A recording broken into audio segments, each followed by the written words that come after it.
This is the Shotgun City Sheriff, the law himself, Clayton Clark.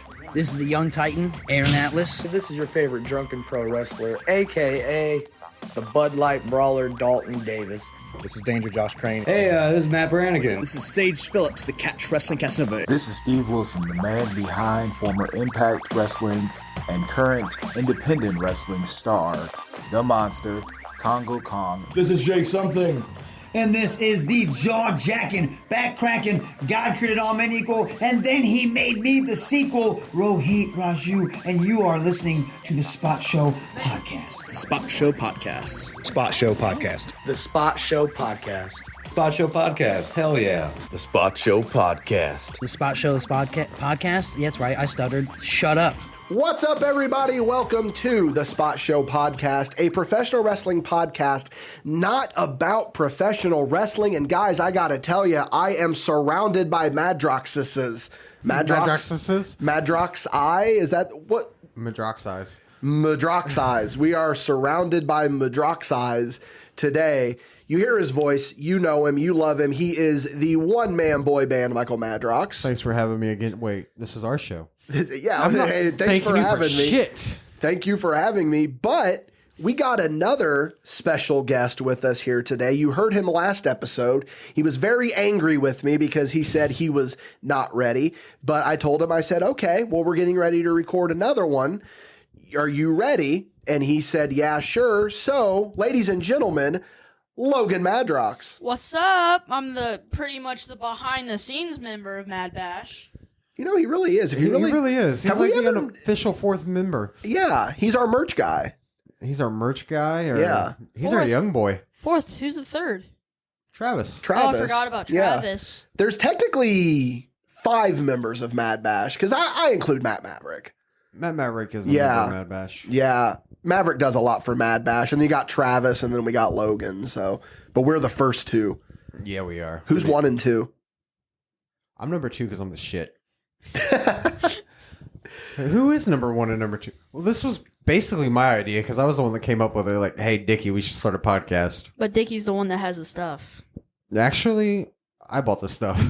You bought some of the stuff. Yeah, you had the computers. I bought the mics. Yeah, it's pretty 50-50. Very 50-50. To say, I mean, it's MadBash, Madrox, Wabash. Yeah, spoiler alert, for those of you that didn't know, that's what MadBash means. I didn't even know that. Yeah, there you go. How funny would it be if he was dead serious and didn't realize that that's exactly... I don't think he's lying to us right now. I'm not lying. I'm dead serious. I never knew that. You did not know that? No. Where did you think MadBash came from? You just thought it was like... MadBash, like you were mad. I don't really know. Yeah, no, it's MadBash, Madrox, Wabash. It's better than Wabrox, which was the original name. No, it wasn't. It wasn't. No, I think just on a whim one day, I was like, MadBash would make a cool shirt.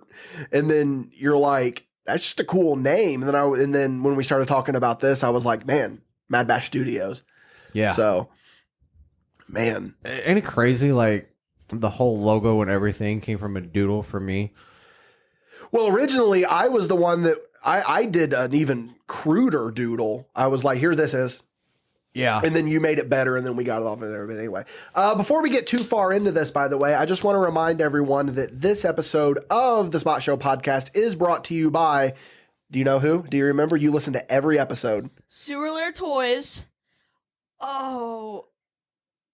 The company that pays you. EPW. Yep. Give you a hint, they're burnt. Burt Buds. There you go. Look at him. Look at you, man. You could have done the intro. You could have been a natural. You really could have. Just try it right now.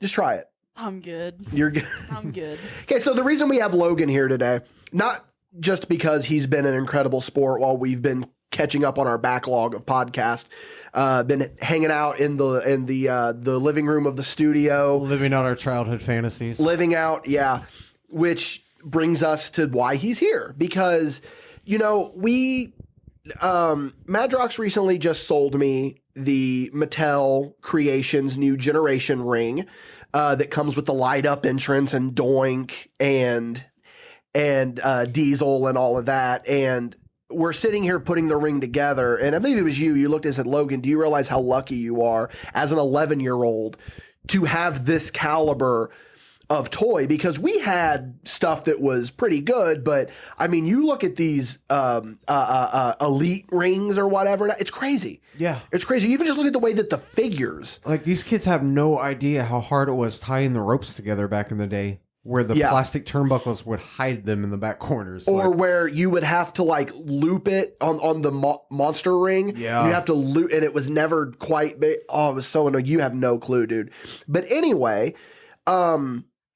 we had a subject in mind for a podcast that we wanted to talk about 90s WCW and how it just hits different, and how 90s WCW is incredible and we love it and it's awesome. Our childhood. But it got us thinking, wait a minute. This was our childhood dream and we're doing it now. We have a child who is, if I was 11 years old and a fan of wrestling and knew that what you were getting to do, I would be so jealous of you.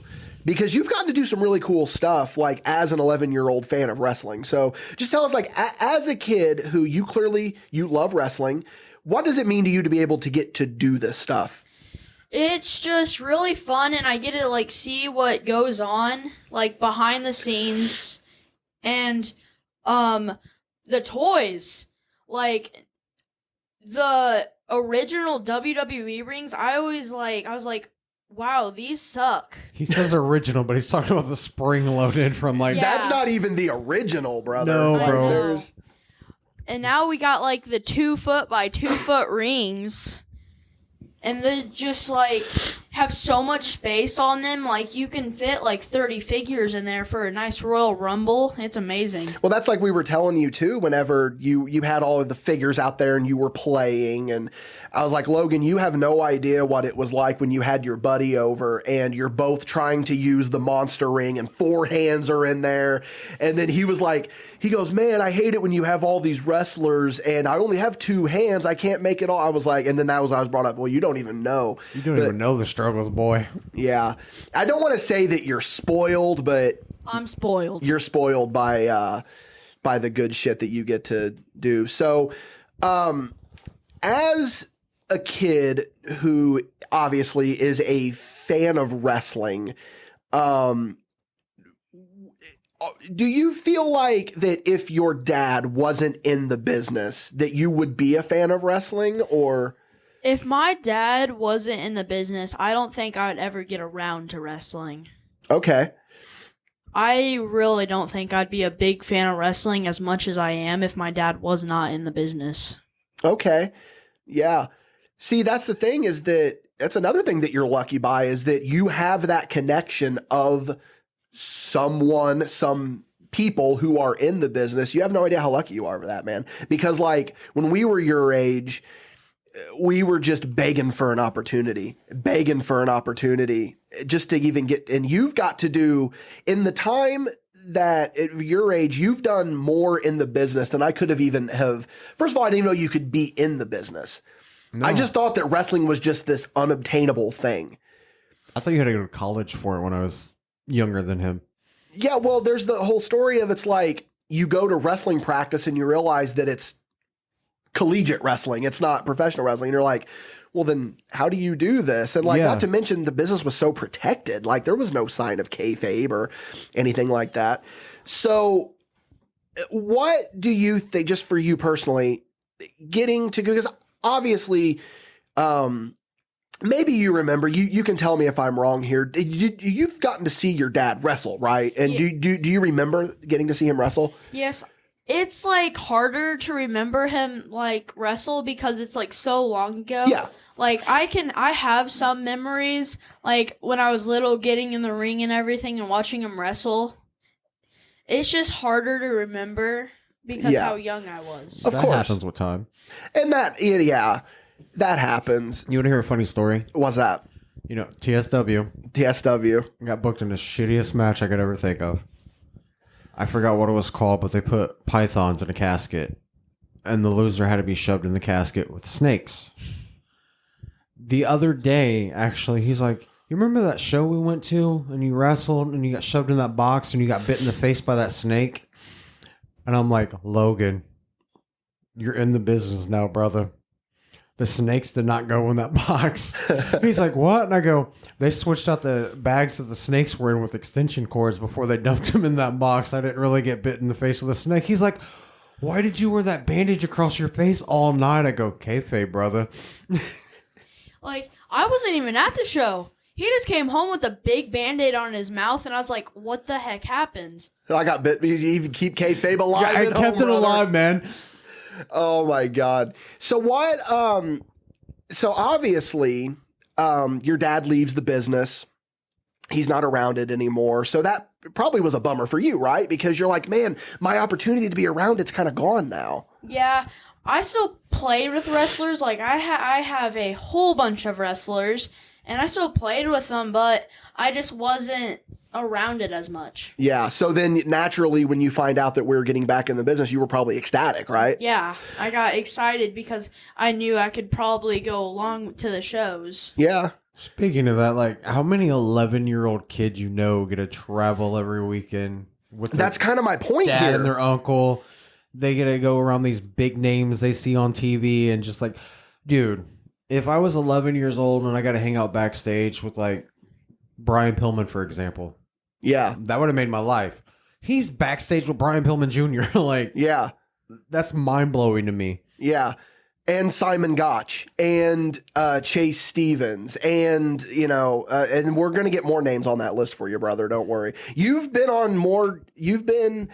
in your first year in the business, you've been on shows with more names than I was in the first 3. But yeah, that's great. Tell them, this is a really, I think we told this story on the podcast, but speaking of Brian Pillman Jr., tell them what you did for him. What do you mean? When you gave him the gift you gave him. Oh, so we just happened to have a figure of his dad from, what was it, like WWF? Yep. WWF figure, mint condition. Series 2, right? His Series first Pillman figure. 1 or 2. It was a bone crusher. It was a bone slammer. Slammer, okay. Anyway. And I gave it to him, and he's like, wow, I've never seen one such mint condition, and he was just really thankful for it. Yeah, but see, that's the shit that, like, you know, you never know down the road. You're in the business. You get to go up to him and say, hey, you know, I remember me, he will remember that. Because, I mean, that's something that's very important. And you remember you were scared. I was like, Logan, come on, man. He's just a guy just like me and you. Just go talk to him and just go give. And it really meant a lot to him. You could just tell by just the way that he was, his like, reaction. His reaction. I couldn't think of the word reaction. But so what for you was, because obviously when your dad was wrestling, you were just there as a fan. You weren't as involved as you are with what we're doing now. What was the biggest surprise? Like, what was the one thing that you were like, oh? It was just like all the behind the scenes stuff, like the stuff that goes behind the curtain. Yeah. Like, I never thought of what was going on back there because I was just watching wrestling. But now I like kind of know what goes on. You see all the work behind the stage and see where that's where all the magic happens. Yeah, I see everything that goes on backstage. I see like all this stuff that's just secret, and it's just really cool. Here's how he's gonna make it. He didn't say one specific thing. He kept kayfabe, brother. Yes, he did. Kept kayfabe, brother. Good on you. Well, yeah, man, and it's definitely It feels good. I'm not going to speak for your dad. He'll just follow suit with what I'm saying here. It just feels good to see that, like, the next generation is, well, you're probably the next 2 generations. I know you would be in the ring today if you were allowed, if you were old enough, but it's just really cool to get to, like, because again, we don't take for granted, like, how we would have felt seeing this stuff when we were his age. So we're almost living vicariously through him. It's really weird. It's really weird. Man, this kid amazes me. Like, at the hybrid show, what's he doing before the show? Sitting in the front row watching the Simon Gotch seminar. Yeah. Like, this kid's ready for it. If you could, would you be in the ring today in wrestling? Yes. I would love to be in the ring. Where do even you see hesitate. yourself 10 years from now? Hopefully, if I could, I would love to be working for AEW. Okay. That's a good dream. That's a good dream. So, I mean, it goes without saying, obviously, you do want to be a professional wrestler. I do want to be a professional wrestler. And I sure hope that you don't let that fire die because, and I think that we've done a pretty good job of like protecting you from some of the harsh realities of the business because it's hard. It's hard. You've been spoiled. You've really been spoiled. But here's what I will say for you that I think that I can't even say for people that have been in the business as long as you've been alive. They don't want to fucking pay dues. They don't want to tear the ring down. They don't want to, help set up. And you are asking, so when's it time to start tearing down? When's it time to start doing this? Because I'm ready. Set up. Yeah, I'm ready. Well, cool, And man. that attitude, he's already getting envelopes, man. You are. And I didn't get paid for my first show. And technically you were on that show because you were helping tear down and you were doing all this stuff. So like I said, we had CCW and stuff that we went to, but we were still getting kind of carnied there. Yeah. Very brothered up. And I think that, again, this is my advice to you is do not take for granted what you are experiencing here. There are 1,000 kids out there that would kill to be in the position that you're in where you're actually working. Hell, there might be a Logan out in the multiverse who to bring it back. But no, like, dude, you truly are, you're really lucky. And I hope that you don't take that for granted. I really do. I really hope that. You have all the tools, all the privileges that I would have killed for at your age. I'm very, very lucky. Yeah. Do you really mean that, or are you just saying it because you think that you should say it? I mean that. Good. That's good to hear. That's good to hear. So in 10 years, you want to be in AEW. That's a very lofty goal. Hey, he'll be 21 then, so. No, I agree. I mean, stranger things have happened. I mean, I'm not saying that it's not possible. It's very possible. But so what have you thought, and I know the answer to this question, but I don't think the people at home listening to this know, obviously. So what's your character going to be? Did you have a finish in mind? You got all that in mind, or? What was it? It's like a chicken wing something? Yeah, we want to give him the crossface chicken wing. I want that to be my finisher. I play a lot of wrestling video games, and I have like a whole character made up. Okay. I have an entire outfit, and like... So what is the outfit? It's like red trunks, like with a glittered lightning bolt on the side. Okay. Like all the colors will be red, white, and black. And there's not a lot of glitter. It's just like everything that's white is glitter, and there's not that much white. Okay. So pretty much I'm taking my dad's collars, just kind of switching them up a little bit. Yeah, because red, black, and white is very original in wrestling. It really is. It's a joke. I'm fine. I'm First joking. one to do it. Anyway, continue. And then like I want to like come out with like a nice leather jacket that's like red, white, and black, and then that like strip of glittered white. And then, as you may know, Logan Madrox will be my name. So you are going to go with Logan Madrox? Yes. Hell yeah. The second generation savior? You going to go with that? Yeah. That's dope. I'm the one that came up with that. The second generation savior, Logan Madrox. But so are you going to be a wrestling boot guy or a kick pad guy? Do you know yet? Wrestling boot. You're going to be wrestling boots? I wouldn't do that. Why? Oh, man. All those times wasted lacing up the damn boots. It was who was it that said that? Like, man, all the hours I wasted just lacing. It might have been Hogan made a quote like that. I don't remember. So many people have said that. You are giving me nothing here. You were just trying to think of the name. You were just leaving me to die a slow death. That's fine.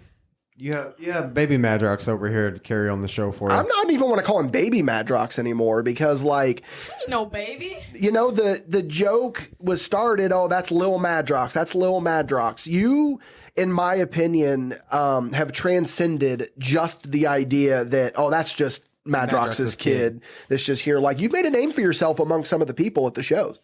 My first time coming through the curtain, I was actually announced Logan Madrox. Yeah, let's talk about that. You got to make your first entrance ever in professional wrestling at Hybrid. It was when I first walked. When I was backstage, I was like, my heart was beating and I was nervous. And then once I walked through that curtain, it just like changed, like it flipped a switch. He Sounds got that familiar. rush. Sounds familiar. That drug kicked in, baby. Yep. There's no better drug on earth than a crowd. And it was just very exciting. And then I was like so nervous. Like you said, meet up in the middle, and then I just went right past them, and I'm like, oh crap. Yeah, because we did the whole walk around the meet the fans Yep. sort of thing. And But then I was like, oh dang it, I'm messed up there. no, you're Hey, dude, fine. You soaked it in. They were popping for you. That's all that matters. Yeah, for those of you that don't know what happened, he got to push you out at Hybrid, which was really cool. That brought a tear to my eye because I came out first, and the emotions were already super high, already incredibly super duper high. And then I'm like, Dickie Wabash is bad, but I didn't come alone. And I turn around, and then I hear that. If your music starts, I'm like, oh my god! And then you just see That show you was come so out. emotional, man. Like It was awesome. our homecoming for the first time Yeah. in what, 7 years? For me, something like that, yeah. I've And lost then track. I don't remember. The celebration of me not dying. Yeah, you had not one, but two of your kids were there. Yeah, absolutely. Aiden was in the front We row. had Travis there with us. Travis was there. Yeah, my family was there. It was just a great night all around. And then we had this guy. You know, we actually, man, I think we break it to him now. I don't think you're allowed to start wrestling. We got to keep you behind the merch table, man, because you You're make the- us so much money behind that merch table. The thing is, the last show, we made the most money I've ever made. Yeah, whoa, kayfabe. We don't talk about the exact amount of money, though. We got to keep that. What was that first thing I told you when you first got your first payout? What was it I told you? Don't talk about it. Don't open it in front of the boys and don't talk about it. You can say that, hey, we made a good amount of money, but let's don't give an exact figure, brother. We got to kayfabe I'll that. give him an exact figure: 13,000. We made $13,000. 36,000 hanging from the rafters. Yeah, at Hybrid. That's how much money we made. And it was all off the back of Logan Madrox. So I think I think one thing that this is a little maybe a little personal, but I'll just go ahead and ask it.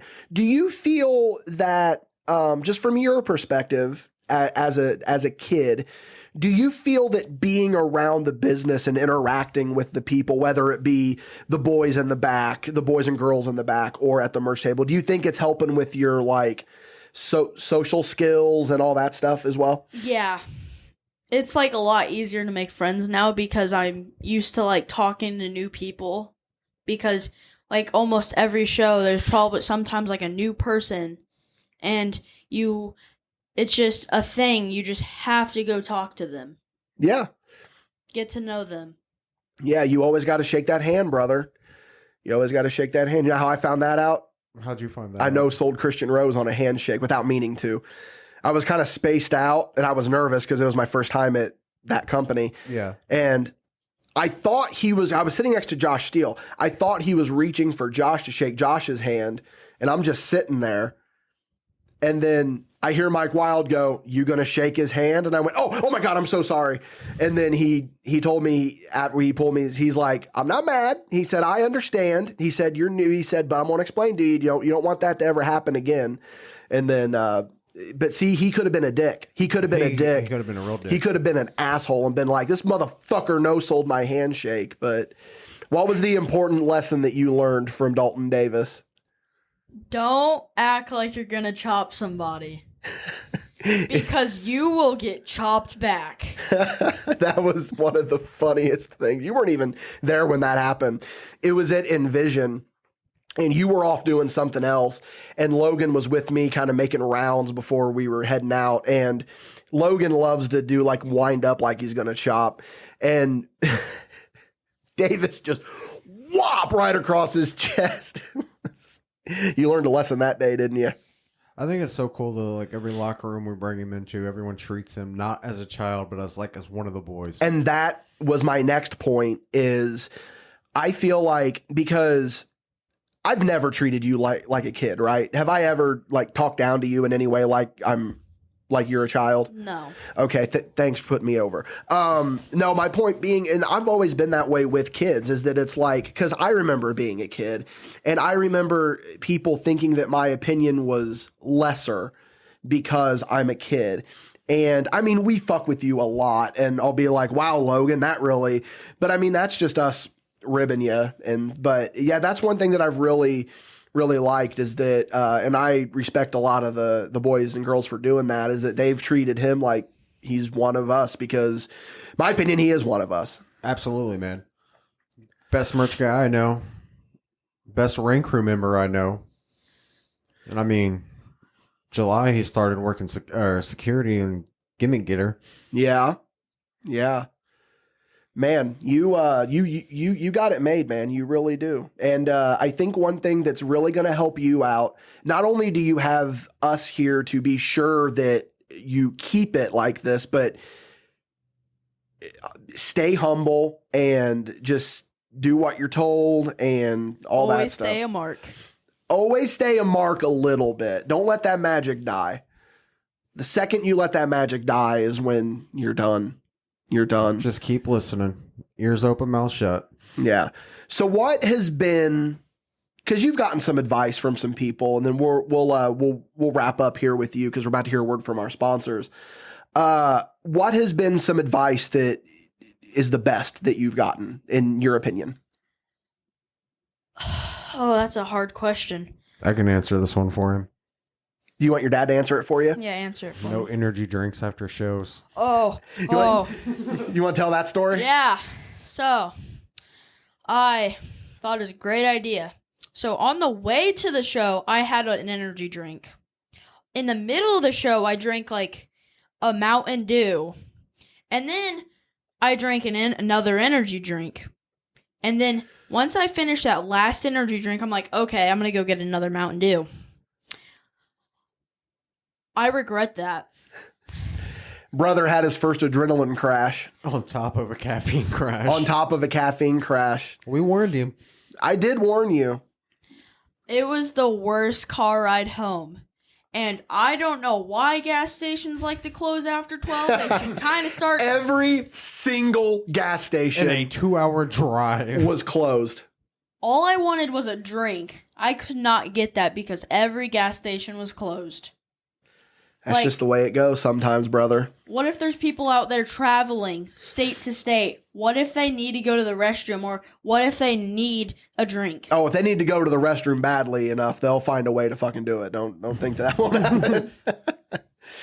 Well, hey, Logan, we told you we were only going to have you on here for 10 minutes. You've been on here almost a half hour. Flew by, didn't it? Yeah, it did. Hell yeah, man. I'm really proud of you, man. Good job. I know you were nervous, but it was awesome to have you on here. Obviously, you're more than welcome on this podcast anytime. You got the Uncle Dickie Wabash seal of approval, as always. You're one of the good ones. Don't let that fucking spirit die, man. I'm telling you. Don't let the spirit die. So do you want to send blah, blah, blah. Do you want to send it to the sponsors? And here are your sponsors.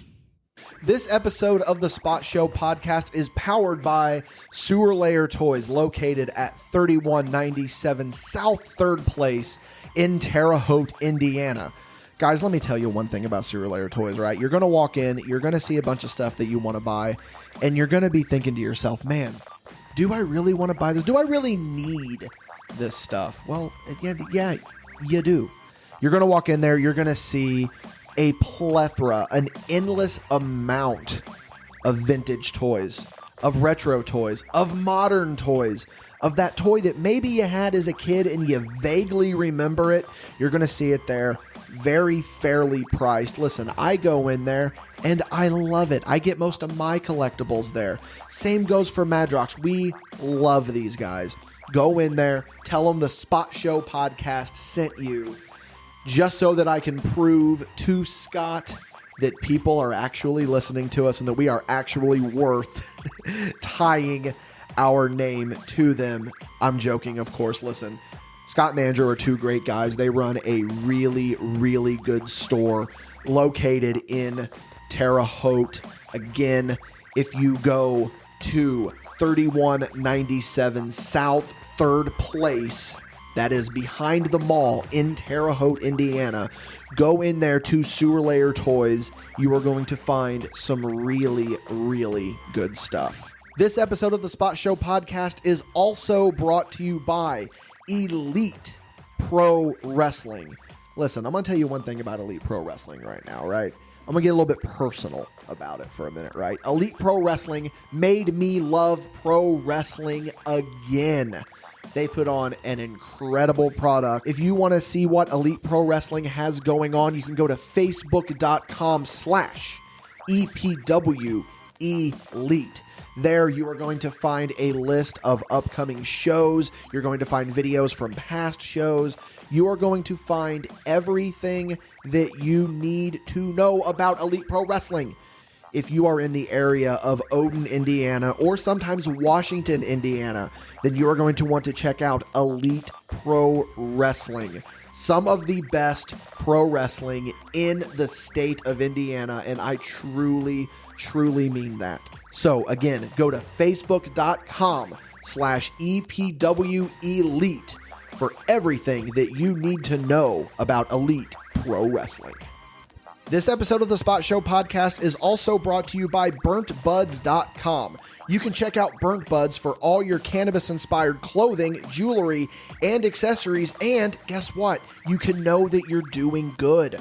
Burnt Buds has non-binary sizing up to 4XL, and here's the best part of all, 1% of all Burnt Buds profit goes to charities such as the Last Prisoner Project and the Trevor Project. Cannabis not your thing? Well, I got good news for you. Burnt Buds also has a variety of humor, Rasta, and LGBTQ plus themed clothing and jewelry. But I'm going to sweeten the deal here a little bit for you. If you go on over to burntbuds.com and use our promo code SPOTSHOW10, you are going to get 10% off your entire purchase. Again, that is Spot Show, the number 10, for 10% off your purchase at burntbuds.com. That is BURNTBUDZ.com. You can also check them out on Facebook at Burnt Buds. Check them out on Instagram at burnt_buds. Again, go to burntbuds.com, promo code SPOTSHOW10 for 10% off your entire purchase. I'm just gonna, let's have a little feel-good moment here. How good do you feel right now? Dude, I'm so proud of that little boy. I'm not even his biological family, and I am proud for him. I'm proud, I'm jealous, I'm everything and above, man. Like we were talking about, like, us at his age to have that experience, like, I would have killed for it, man. Yeah. Yeah, so the reason that we had Logan on here is that we were having kind of a nostalgia trip, and we were just thinking about like how we viewed wrestling and stuff as a kid. And we've talked about this a little bit, but my first, because I like to make everything about me, obviously. I am the Bash in MadBash. I can't believe Logan didn't know that MadBash was Madrox and Wabash. If you, and I'm serious, like, I know, don't work it because you think it'll be funny to say this. If you truly did not know that that's what MadBash represented, please let us know on the Facebook page that was news to you. But I think Logan's going to be the only one. Probably. But anyway, my first memory, I have like sparse memories of wrestling. Let's start with yours because mine's going to segue into the topic. Like, so my first memory of wrestling? Your first vivid memory. Now, I'm not talking about sparse memories. I'm talking about like this was the launching point that you remember from there on out. Doink the Clown making his way on an episode of Raw. Do you remember specifically which Raw? Like what year? Like 93, 94? This was like 94. 94? Okay. 94, I believe. So my first, and this is going to segue into the topic of conversation here. My first vivid memory of professional wrestling that I remember was WCW Monday Nitro. Rey Mysterio, and this there was stuff before this, obviously, but this is the one that is implanted in my mind. Rey Mysterio coming off of a production truck and Kevin Nash grabbing him and lawn darting him into the side of said production truck. That's an iconic moment in WCW history. Which brings me to the topic of the show. WCW in the 90s hit fucking different. Oh my God, it was so great. How awesome was it? It was so good. But here's the thing about WCW that fucks with me. Everything pre-Bischoff era, like before it started Nitro and all that. So like you see like the old Flair. World Class Championship wrestling. Ric Flair and Terry Funk in an I Quit match and Chi-Town Rumble and all this stuff. I don't associate that as WCW. No, I don't either. In a weird way. It feels like because it was under the NWA umbrella then. And it just looked different, like as a product. Like absolutely. The WCW that I know, and this is not to say that I'm trying to retcon but it's just like that's not WCW to me. No, my WCW is Johnny B. Bad versus Alex Wright, baby. Yes.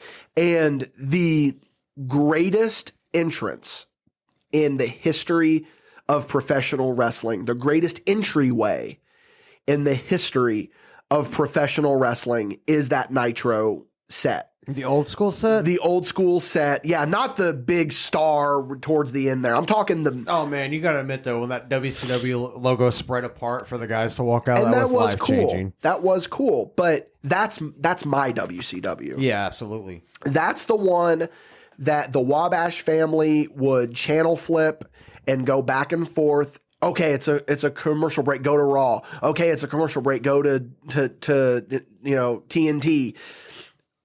And the more I think about it, I really think that my household was more of a WCW household up until 98, because I think that's when the shift happened. And well, I don't think I'm breaking new ground by saying that. 98. Spoiler alert. Yeah, 98 was the legitimate shift. And people will tell you, as soon as Austin 316 took over, it was Dunsky. WCW to me was like, it just seemed brighter on television. Like even compared to like the new generation era with all the neon lights and everything, like just the way it was filmed and everything, and like the wrestlers seemed like more brighter, if that makes sense. Which is weird to say. I agree. But it's weird because WWF was more of the characters. Yeah. So to say that the WCW wrestlers were brighter, it's weird. Not to say that they didn't have That's what I'm saying. Like, it's hard to explain. Like, I think it's just the way they like did their production. Like, WWF back then was like in the smaller, dark, dim arenas. WCW was on beaches and parking lots. And that, okay, but how cool. I think I posted this on Facebook. The aesthetic. This is the aesthetic.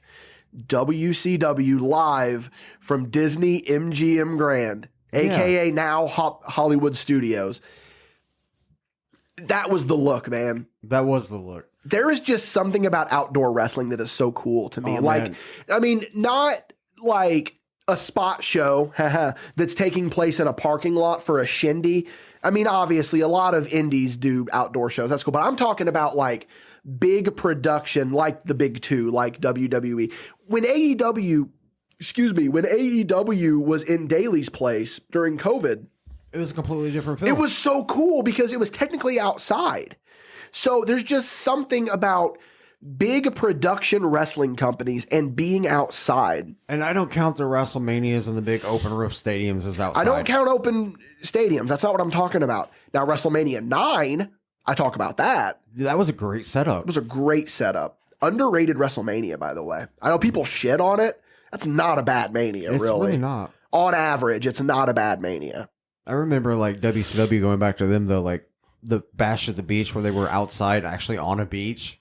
Yeah. Like I remember being a kid being like, oh my God, what if it rains? What's going to happen? Are they going to cancel the pay-per-view? Little did we know there was a fucking thing over Canopy over it. Yeah. But even to bring it like, I mean, and this is a little bit off topic because we're talking about more 90s WCW, but even the last Nitro where they were at Panama City Beach and they were outside, there's just something about that vibe, man. You don't see it anymore. You don't. You don't because everything is so sterile. Like every WWE show has the exact same entryway. They just change the graphic. Exact same look. I get why they do it. I know exactly why they do it. Because it's easier for them. It's blah, blah, blah. But man, and this could be another topic for another day of where we talk about like pay-per-view sets and shit like that. So I'd be all into that one. Yeah, so I'm going to kind of segue off of this one. But yeah, man, that WCW stage, which that's why it pained me so much that Mattel Creations set was so expensive. Oh, that set was too fucking big. And it was too big. But where would you put that? But dude, how dope was it? It was serious. My biggest issue was the figures that came with it. Me too. That is not my WCW. No. If they had Glacier, Wraith, Alex Wright, Johnny B. Bad, but don't give me a fucking Hogan again, or Rey Mysterio, or another Diamond Dallas Page, or an Ultimate Warrior. Like, what the fuck did Warrior do in WCW? He was there for a cup of coffee. Yeah. And shit the bed. But again, they're looking at what's going to make them money, obviously. I'm not Obviously it didn't work. No, it didn't.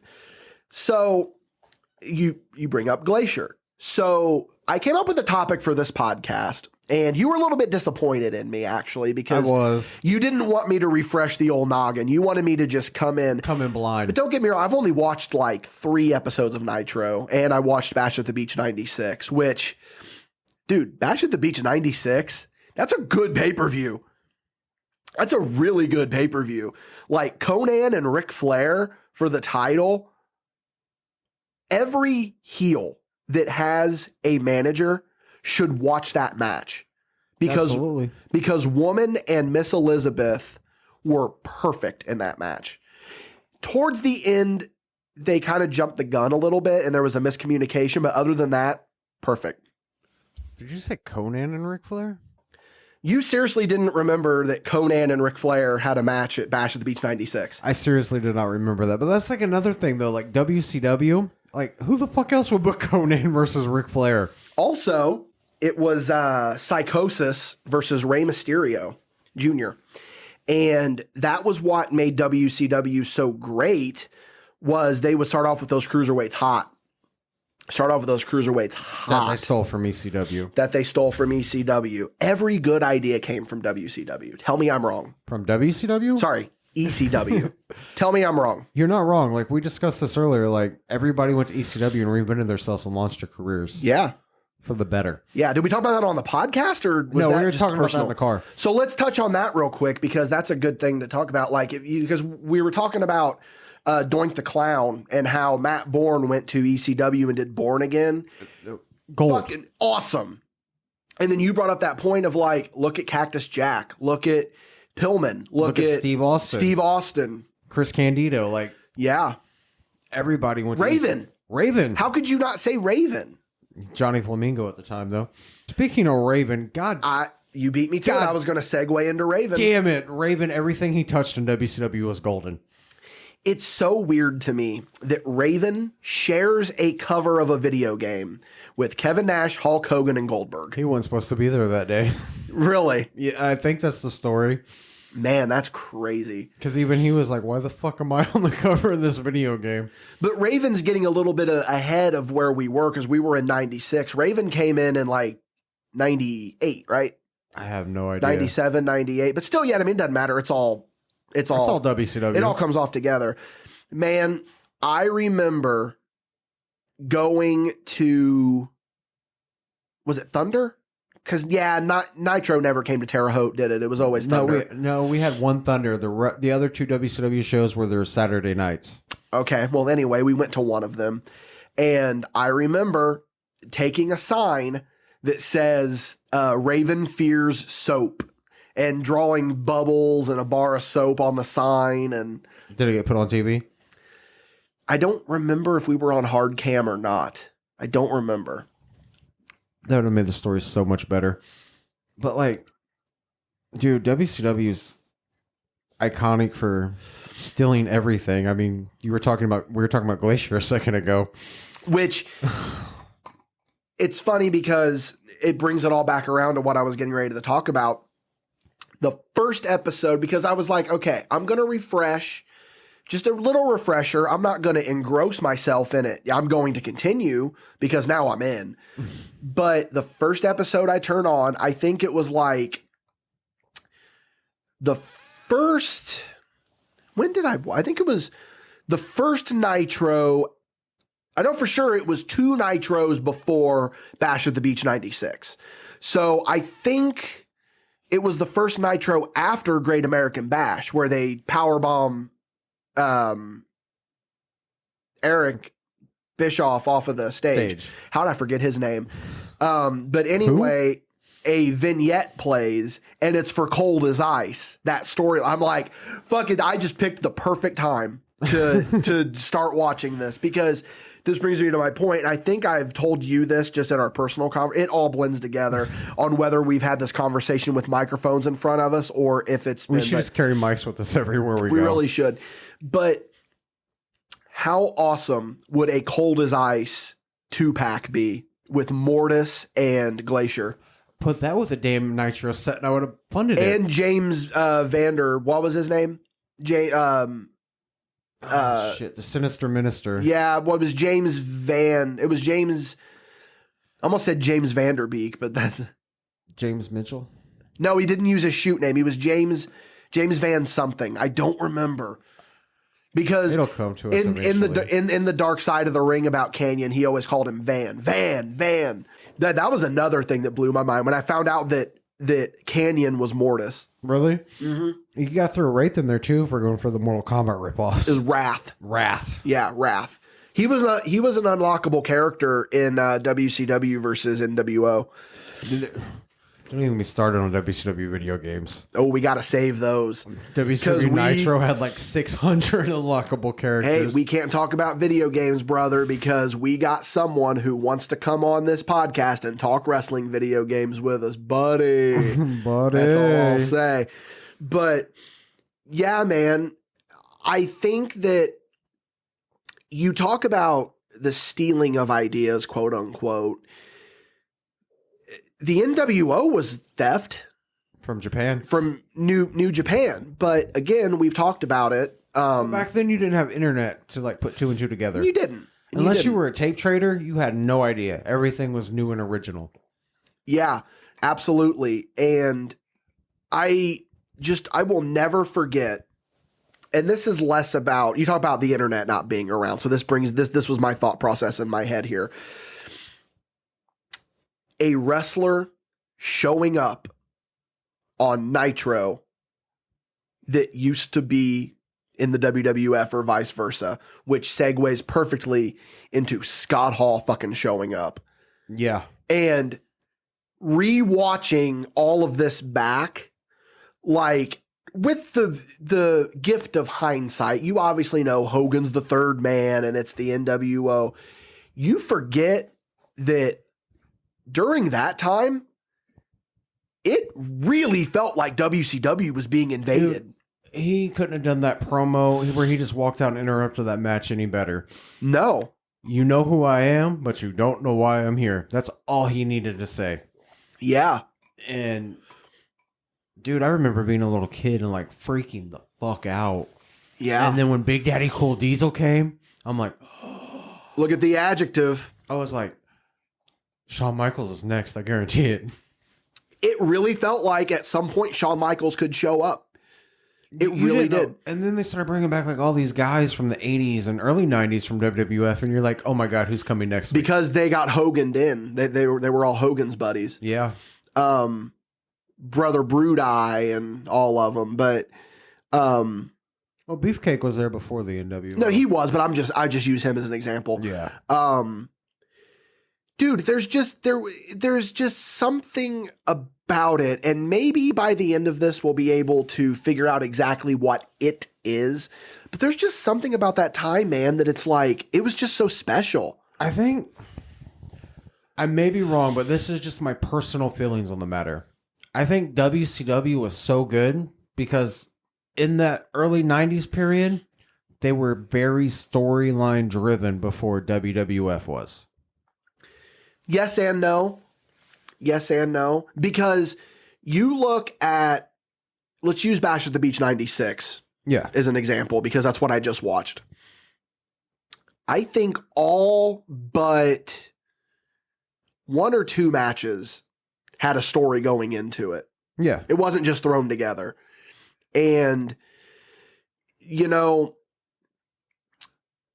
there was a story between Disco Inferno and Dean Malenko. There was a story between the Dungeon of Doom going on, and there was this who's the third man story, and it just, there was all this shit with Mongo had just debuted as a wrestler, and they're feuding with fucking Kevin Green, and who books this shit? Oh my god! And you had Flair going into this match with Conan because he wants to win the world or the U.S. title one time, and then you got the Dungeon of Doom feuding with the other two horsemen, and man, you know what I love Mongo for? What? He actually had the best WCW figure ever put out. Not wrong. I hate to say that, but like the articulation on that and the size of it, like best WCW fucking figure ever. And that's sad. It is sad. Yeah, the WCW toys were usually not as good as the WWF toys, right? No, they were usually. I do remember a lot of the the WCW toys were all gimmicked, right? Like they all had like karate chop action or something. Because I remember the DDP that I still have carded, where he was doing the diamond cut and he'd squeeze his legs and he would take the diamond apart. It's like, what's the purpose? There towards the end, they started putting out some good figures, and they did. But I mean, I had the Galoobs. I had Harlem Heat. I had Kevin Sullivan. Had the Giant. I don't think I had Hall and Nash. I don't remember. I don't even remember. I had the Nasty Boys. I had Alex Wright in 3 different tight colors. Just I didn't have an Alex Wright. I had the blue, the purple, and the green. I was a big Alex Wright fan, dude. Das Wunderkind. That drop kick, baby. But here's the other thing too, and I'm going to answer my own question before I give you a chance to get your opinion on it. We got to look back on this because you have to take a lot of this stuff with a massive grain of salt. You have to look at this and go, man, is that just the rose-colored glasses that we're looking at because that's what we liked as kids? That's what we blah, blah, blah. I disagree. And this is the reason, even though you're mad that I did this, this is the reason I went back and watched it, is so that as an adult, I could go back and watch it and be like, okay, this is as good as I remember it being. It wasn't great. There was a lot of shit, like fucking John Tinta coming out with half of his hair cut because the Dungeon of Doom held him down and shaved half of his head. Made no sense. Was this before or after Shark? Oh, this was after, because he left the Dungeon of Doom and they were mad at him for leaving. So I'm telling you, brother, you got to watch weekly. But man, let's talk about, and I hate to be this person who, it almost devalues your like of something. I feel like if you look back on it with hindsight and realize how good someone is. I really think, like, just in these last 3 weeks of Nitro that I've watched, because I've watched 3 weeks of Nitro, an episode, and then I watched, 2 Nitros, Bash at the Beach, and then 1 Nitro, and then we had one on in the background earlier that we weren't paying much attention to. But with that, I think that I can truly say that Dean Malenko might be in my top 10. Well, obviously, man, he's the man of 1,000 holds. Just by watching that little bit. Can you name a bad Dean Malenko match? I mean, him and Disco Inferno at Bash at the Beach wasn't great, but it wasn't bad. It wasn't bad, and it was because of do do do da do do do da do. We can't even begin to talk about the music that was in No, WC. because that's a whole nother that is episode. still ingrained in my skull. Those whenever they would go to commercial break, and then Rey Mysterio's do do ha do.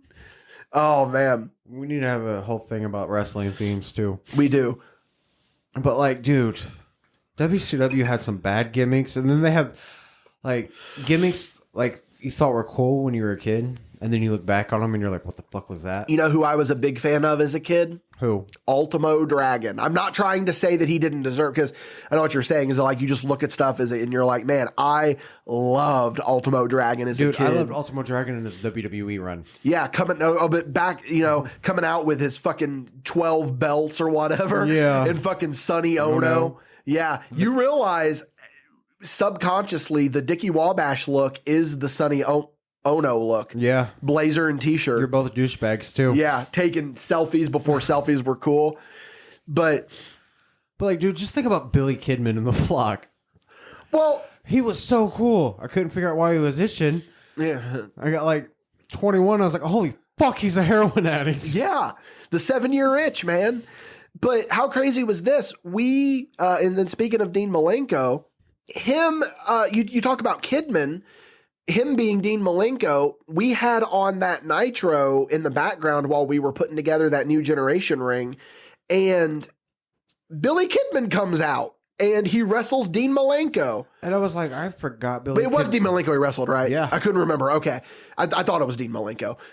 And then you look at me and you go, I don't remember Kidman before the flock. And I'm like, I don't either. Let's fuck. And then we kind of studied it. But man, it was just, but again, it was just. You know what we need to do? What do we need to do? We need to cut to the chase and just go back and watch a random WCW pay-per-view and then fucking go through it with a fine-tooth comb on the podcast. Any pay-per-view. How do we determine what the pay-per-view is? Put a fucking list of pay-per-views in a hat, draw a pay-per-view name, then find out what years that pay-per-view ran, put the fucking years in the hat, bam. Completely at random. Or we just watch New Blood Rising. We could do that. Are we really going to watch? That's Russo era, ain't it? I don't think I've ever watched that pay-per-view. I've never watched that pay-per-view either. We should do that one. We should watch New Blood Rising. Speaking of the New Blood, I actually like them from what I remember. Because they had Vampiro, though. Obviously. But so they had Vampiro, but was the Deadpool a part of New Blood? Or were they their own thing? The Deadpool was before New Blood.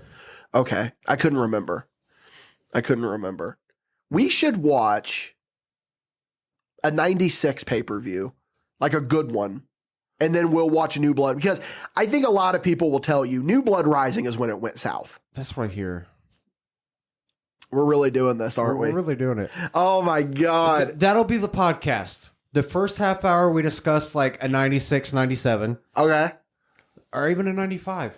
Okay. And then the second half, we'll watch either like New Blood Rising or one of the other ones. I don't know, man. We might need an era. entire podcast to talk about a pay-per-view. I don't know, man. So was this organic enough? Like we didn't have this planned already? Or Yeah. Okay, I'm just making sure. Yeah. Not like I didn't text you a week ago and be like, we should watch New Blood Rising. Yeah. Hey, we always said we were going to be real with the people. Yes, we are. No, that really is the plan. We wanted to, and I was like, and then we should watch New Blood Rising. And you're like, oh, fuck, why? And I'm like, because it'd be funny. But, yeah, man. So, yeah, surprise. So look for that coming down the pipe. But, yeah, man, so we're getting near the end here. Are there any final thoughts on that era of WCW? I could talk about WCW for I could go hours another on end. 40 minutes. Easy. Just talking about You it. just want to go another 40 minutes? No. But, and we covered so much, but I didn't even discuss David fucking Flair. But he's later though. Oh, we're still focusing on early. Yeah, he's late 90s. Sergeant Pittman. Yeah. Oh, how about okay, so at Bash at the Beach 96, Public Enemy versus the Nasty Boys in a double dog collar match, and it was the biggest piece of shit I've ever seen. You said Public Enemy and the Nasty Boys together. That should tell you. They could not, for the life of them, get that fucking table to break. It was so fucking awesome. Those are Japanese tables. You can't fault the boys. I am the table. Yeah, man. Hey, here's what everyone needs to do, right? We're going to post this, share this on Facebook as we're wont to do. Let us know down in the comments what your favorite early 90s mid 90s WCW moment is. And I'm talking 95 to 97, because I think the real decline of WCW started at Starrcade 97, whenever they pulled that shit with Sting and Hogan. That's when it started to go downhill. I think the Goldberg streak ending is when it went downhill. But I'm saying that might have been the official, but I think you could see the build up. I think you could see the build up after 95. Probably, yeah. And then the NWO just... The NWO gave it the new life, and then they should have made that separate from WCW. Yeah. So let's say from about 95 to 98... what your favorite memory from WCW is. Let us know down in the comments. And mine was Raven. Yeah, of course it was Raven. Let us know, and you will be featured on the podcast where we talk about New Blood Rising. We'll go through those comments, and we'll be like, hey, this person liked this, or this person liked that. Who knows? If you're local, we might not even have you on the contest. You never know. You never know. You never know with us. You truly... We'll come to your living room. You never know. We might just show up. Remember the thing that they did in 98, I believe it was, where you could win Stone Cold's truck? Yeah. And Jerry the King Lawler told the winner, he's like, now I'll be stopping by every week to be sure that you're shining it up. And I really believed that as a kid. I was like, so King's just going to show up at this person's house? Dude, speaking of that, the contest before that, the in your house parties. Yeah. Where you could have a wrestler come to your... Dude, I fucking mailed off a postcard every month. I did too. Or where you could go get dinner with a wrestler. Yes. Fuck, man.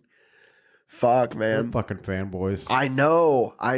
But anyway, guys, I hope that you enjoyed this little jaunt down memory lane, specifically 96 WCW, because that's what I'm currently watching. But I feel like we're not done talking WCW, though, man. We're probably going to cover more. That's going to cover the next, 6 months. I feel like it, yeah. But, hey, let's get a little real here for a minute. Logan Madrox. Let's hear it for Logan. Like he did such a good job. For that boy. Round of applause for that boy virtually out there. I think he's going to have to be back on again. He's going to have to be. We should just give him the full reins one day. Yeah, just let him host the podcast himself. Yeah, what guest do you want on? Yeah, the Logan cast. But yeah, it's good to know that there's a Logan in wrestling that is not a douchebag like Logan Paul. Hey, dude, I'm just saying, after the last podcast we dropped, it feels kind of good having the reinsurance that we're doing something right for humanity. Yeah, no shit. But anyway, guys, this was a fun little discussion. Do yourself a favor. Go watch Bash at the Beach 96. Surprisingly good pay-per-view. Not perfect, but no pay-per-view is perfect, really. Listen, we're going to go ahead and we're going to sign off now. Of course, don't forget to give us a 5-star review on your favorite podcast platform. Give us a share ski for someone that you think would like this. We're trying to grow this together. We know, Dickie, we're tired of hearing you say it. We should end this in WCW style. Which is? Give us a 5-star review. Or not. Whatever. Go pick Diamond Dallas Page. Well, hey there, how about a power bomb? You know, Bo Sawyer didn't know that that's what that came from. Seriously? Yeah, because he sent it to me in a message not too long ago, and then I replied with the video, and he's like, that's where that comes from? And I'm like, yeah. Hey there, how about a power bomb? But yeah, man, we're going to go ahead and get off here. Thank you so much for listening. Again, 5-star reviews, like the Facebook page, give us the 5-star review, share us with someone that you think would enjoy. For Michael Madrox, I've been Dickie Wabash, and I think we'll see you guys next time. Bye.